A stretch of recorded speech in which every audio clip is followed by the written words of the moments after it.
Welcome to Mamata Reddy talks. తల్లిదండ్రి మీద దయలేని పుత్రుడు పుట్టనేలా వాడు గిట్టనేలా, పుట్టలో చెదలు పుట్టవా గిట్టవా అని వేమన గారు ఎప్పుడో చెప్పారు. తల్లిదండ్రి సంపాదించిన ఆస్తి కావాలి కానీ వారి బాధ్యత మాత్రం చూసుకోము అనే నికృష్ట బిడ్డలకే ఈ వీడియో.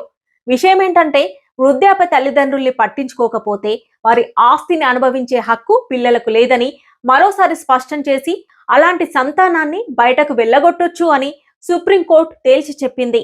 పిల్లల ప్రేమకు ఆదరణకు నోచుకోని తల్లిదండ్రుల కోసం 2007లో ప్రభుత్వం తల్లిదండ్రుల వృద్ధుల సంరక్షణ పోషణ చట్టం అండగా నిలుస్తుందని వ్యాఖ్యానించింది.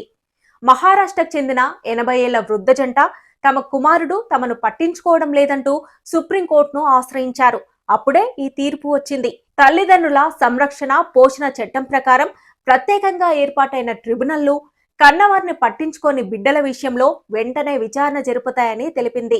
ఇలాంటి వివాదాల్లో తల్లిదండ్రులు తమ పిల్లలకు ట్రాన్స్ఫర్ చేసిన ఆస్తిపై యాజమాన్య హక్కులు తిరిగి తల్లిదండ్రులకే దక్కేలా ఆదేశించే అధికారం ఆ ట్రిబ్యునల్లకు ఉంటుందని కోర్టు స్పష్టం చేసింది.